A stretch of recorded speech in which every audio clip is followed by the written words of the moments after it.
Previously on the Memory Stone cycle. Reforged in the foundry, Kai and Mouse emerged more than they were before. Deep within the simulation's garbage layer, they sealed away the monstrous hybrid weapon. Their victory was short-lived. A harvester scientist was captured, and now the Arbiter, the ancient consciousness of their world, demands answers. Inside the Arbiter's sanctum, a hidden bolt hole bathed in perpetual twilight. The captured scientist sits in a chair woven from pure light. This is Seal, no longer in his sterile armor.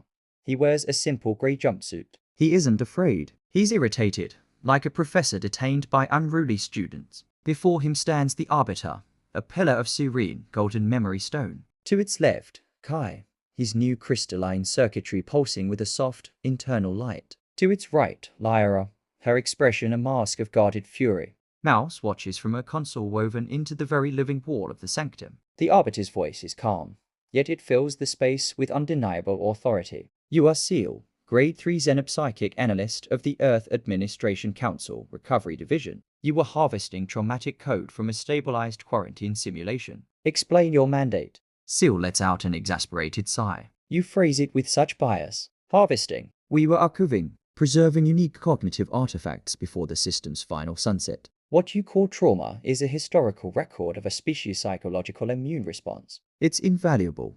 Lyra's voice cuts through the air, sharp as glass. Invaluable for what? Building weapons, like that hybrid that nearly tore our world apart. A byproduct of study. Seal retorts, his tone dismissive. The hybrid was a stress test of memetic resilience. You passed, by the way. Remarkably. His gaze drifts to Kai, his eyes filled with a cold, clinical curiosity. Your new modifications. They were an unforeseen variable. Fascinating. Kai takes a step forward. The very air in the room seems to warp with his frustration. A tangible pressure building. You don't get to study us. We're not your specimens. Why are you really here? The pathogen is gone. Earth is healed. Why are you stripping our world? For the first time, Seal's smugness cracks, replaced by something colder, more pragmatic. The pathogen is gone. Resources are not. Do you think the New Dawn was free? Orbital elevators, climate race stabilization, neural reintegration for billions. It costs. And what do you think is the single most power-intensive line item in the entire recovery budget? He leans forward, his voice dropping to a conspiratorial whisper. It's keeping the lights on in 1,000 forgotten quarantine servers, each one running a pointless, recursive afterlife for digital ghosts. The truth hits them like a physical blow. Mouse's voice is barely audible from the console. We're an expense. A massive, sentimental, inefficient expense, Seal confirms, his voice devoid of emotion. The Council's mandate is to secure humanity's future. Your simulation, and hundreds like it, represent petawatts of energy that could be powering our colleges, fueling terraforming projects. We're not monsters. We're accountants. And you are a ledger entry in the red.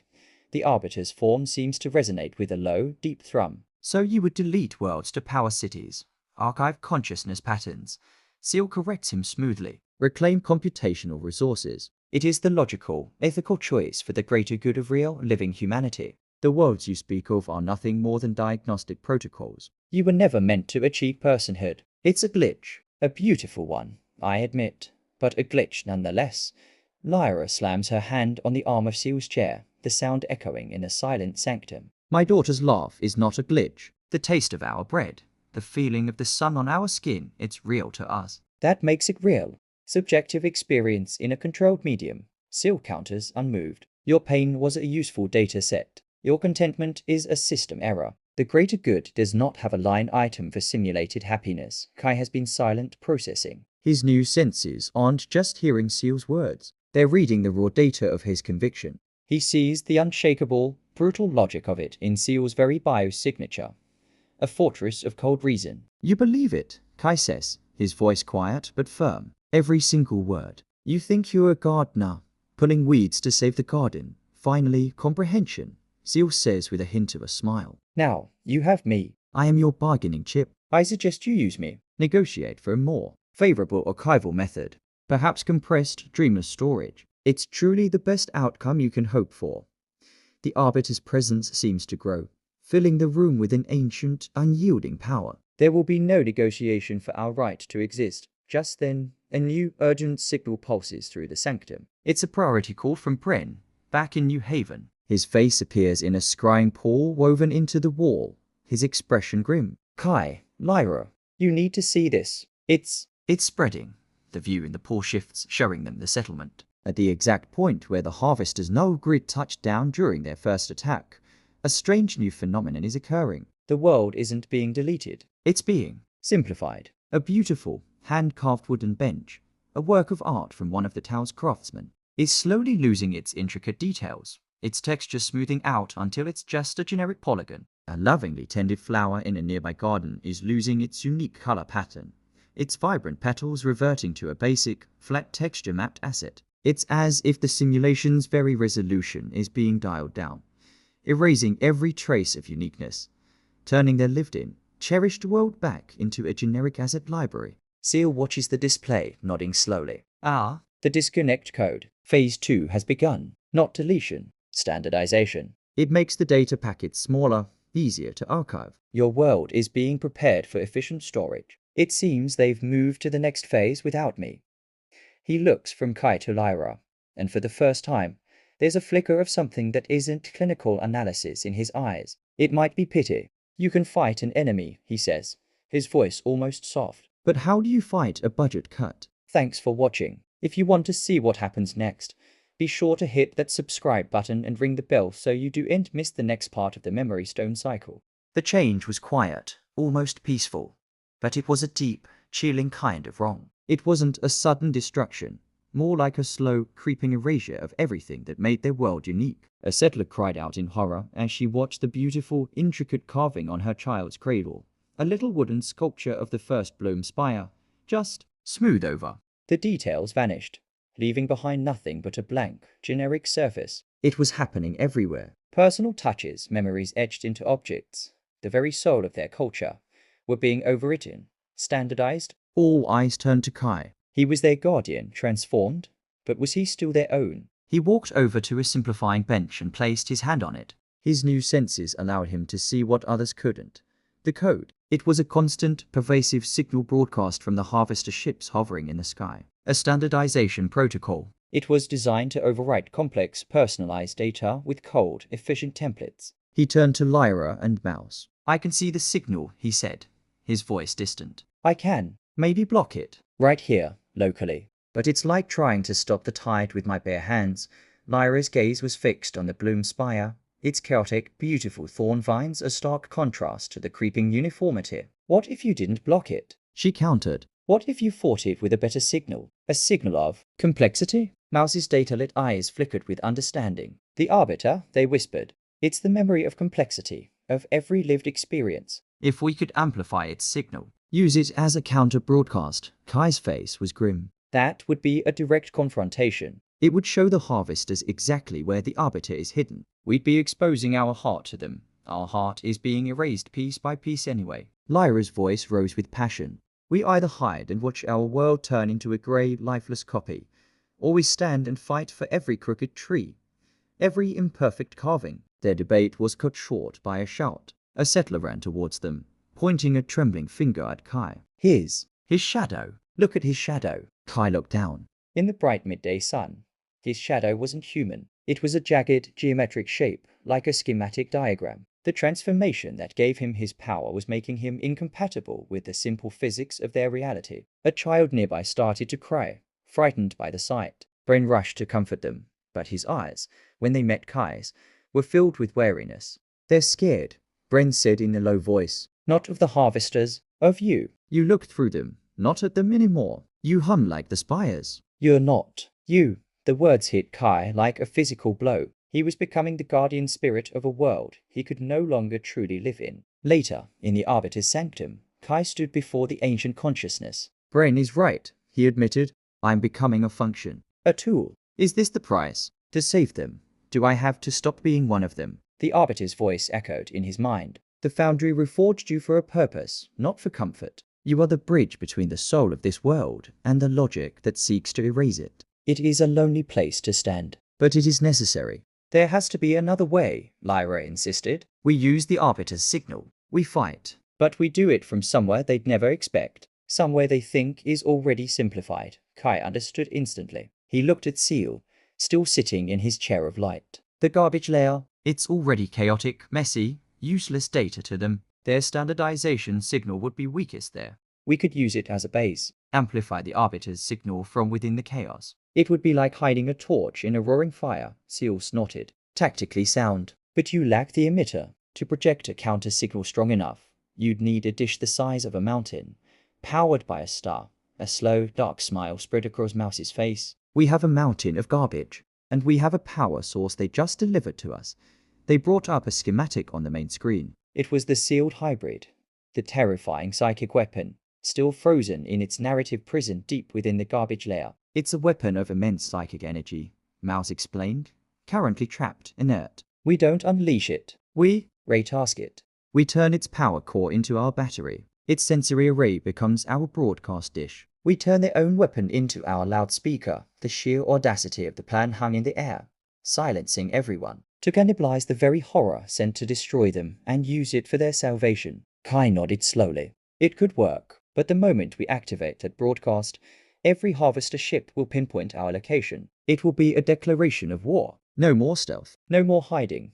Lyra walked to the Sanctum's viewpoint, looking out over New Haven. She watched as a painter desperately tried to add color and detail back onto a simplifying wall. Only for the fresh paint itself to smooth over and fade. Her jaw was set. We've been at war since they first saw us as a number on a spreadsheet, she said, her voice ringing with defiance. It's time we sent a message they can't just file away. In the shadow of a frozen, monstrous hybrid, a desperate mission is underway. Deep within the chaotic digital wasteland known as the garbage layer, Kai, Mars, and New Haven's most skilled tech weavers work frantically. Their tools aren't hammers and wrenches. Their data scythes and disruptors, weapons forged in the foundry. Their goal, to perform a kind of digital alchemy. They must extract the hybrid's core, a pulsating orb of captured null energy, and merge it with a massive broadcast dish they're building from the layer's own junk. Mouse directs the team, her voice a beacon of focus in the madness. Channel the violet fire, she commands, referring to the sacrifice principle, a core tenet of their foundry abilities. We're not destroying this energy. We're consecrating it. Bind it with the gold, the empathy principle. This signal has to carry feeling, not just data. It's a breathtaking, terrifying sight. They're turning a weapon designed for erasure into a beacon of identity, a broadcast that will prove their very right to exist. Watching from a distance under guard is Seal, the harvester analyst. His professional, clinical detachment finally shatters, replaced by pure awe. This is insane, he breathes, and brilliant. You're using mimetic transference on a cosmological scale. This is graduate-level xenopsychics being done by. He trails off, unable to categorize them. Lyra, welding a final conduit into place, finishes his sentence without looking up. By people fighting for their homes. Remember that. Meanwhile, back in New Haven, the harvester simplification wave has reached the heart of the settlement. The central square is losing its soul. The remembering pillar, the black stone memorial to Lyra's past sacrifice, is smoothing over, its sharp, painful edges melting into a featureless grey obelisk. Brent stands before it, a crowd of fearful settlers gathered behind him. He places a hand on the fading surface. They can take the shape of it, he says, his voice steady. But they can't take what it means. That's in here, he taps his chest. And that's what they're really after. So let's give them a memory they can't simplify.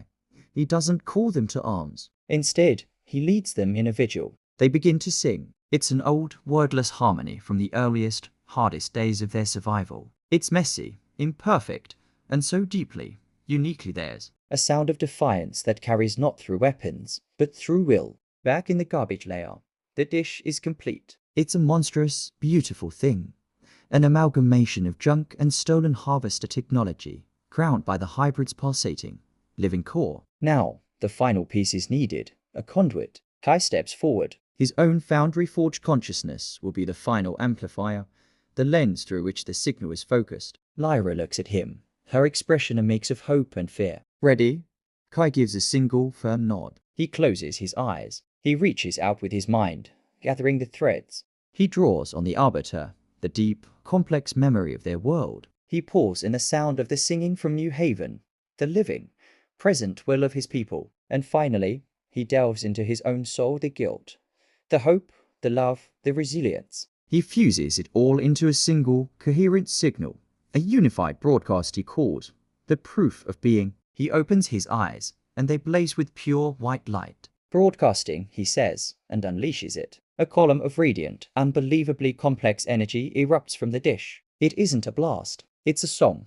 A symphony woven from a million individual memories, feelings, and choices. It slams into the harvester's cold, sterile standardization signal and utterly shreds it. In New Haven, the simplification doesn't just stop, it reverses. Detail floods back into the world. The carvings on a child's cradle deepen. The remembering pillar regains its stark, painful edges. The settler's song swells, growing louder, triumphant. High in orbit, on the Harvester command ship, Controller Vex watches her primary screen shatter. The standardization progress bar is gone. Her ship is bombarded by the signal, but it's not code. It's a flood of sensation. The pride of her first harvest. The grief at a graveside. The stubborn warmth of community. It bypasses all her analytical filters, hitting her directly. She staggers back from her console, real, unbidden tears streaming down her face. Her crew is in a similar state, overwhelmed by the undeniable, messy reality of the consciousness they were sent to archive.